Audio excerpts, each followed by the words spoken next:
আলহামদুলিল্লাহ আমার আরও একটা স্বপ্ন পূরণ হয়ে গেল। আসলে জীবনে কোনো কিছুই করা এত সহজ না বা পাওয়াও সহজ না। পাইতে গেলে অবশ্যই তার পিছনে কিছু কাজ করতে হয়, যেমন ধৈর্য ধরতে হয়, অধ্যবসায় করতে হয়, সেটার পিছনে শ্রম দিতে হয় এবং যেটা করবেন সেটার প্রতি অবশ্যই আপনার সম্মানটা আরও থাকা প্রয়োজন। আমি সমাজের প্রতিটা শ্রেণী পেশার মানুষকেই সম্মান করি এবং প্রতিটা কর্মকেই সম্মান করি।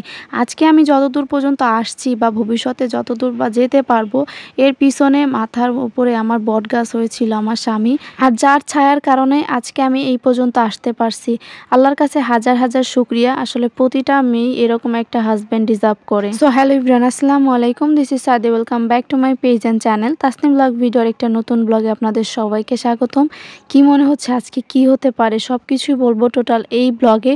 সো জানতে হলে অবশ্যই কিন্তু ব্লগটা সম্পূর্ণ দেখতে হবে। তো আজকে আমরা চলে গিয়েছিলাম সত্যপ্রকাশের অনন্যা সাপ্তাহিক চন্দ্রনা প্রতিনিধি সম্মেলন কনফারেন্সে, এবং এই প্রতিনিধি সম্মেলন কনফারেন্সে আমরা ছাড়াও আমাদের গণ্যমান্য অনেক সিনিয়র সাংবাদিক এবং সম্পাদকরা উপস্থিত ছিলেন। এখানে আজকে আমাদের ইফতারিটা করা হয়েছিল। এই সময় সাপ্তাহিক চন্দ্রনা পত্রিকায় কর্মরত সাংবাদিক বিন্দু, বোয়ালমারী, আলফাডাঙ্গা, সালথা, নগরকান্দা, ফরিদপুর প্রতিনিধিরা সকলেই উপস্থিত ছিলেন। পত্রিকাটির নির্বাহী সম্পাদক এস এম রুবেলের সঞ্চালনায় প্রধান অতিথি হিসাবে উপস্থিত ছিলেন সাপ্তাহিক চন্দ্রনা পত্রিকার সম্পাদক কাজী হাসান ফিরোজ।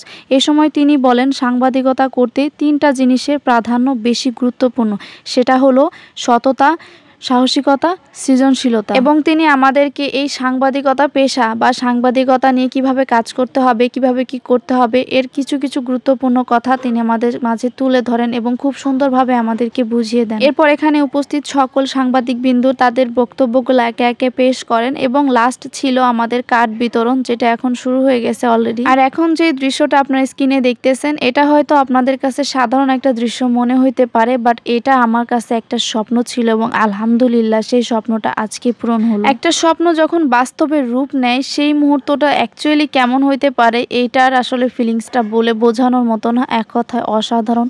কার্ডটা যখন বুকে আমি পাইলাম বা হাতে নিলাম, তারপর থেকে মনে হইলো আমার দায়িত্বটা আরো দ্বিগুণ বেড়ে গেল। সবাই আমাদের জন্য দোয়া করবেন যেন আমরা আমাদের এই দায়িত্বগুলা সততা, নিষ্ঠা এবং ভালোভাবে সম্পূর্ণ করতে পারি এবং জনগণের পাশে দেশের হয়ে সত্য সন্ধানে আমরা কাজ করে যেতে পারি। এখানে একে একে সবাইকে তাদের কার্ডগুলা বিতরণ করে দেওয়া হচ্ছিল।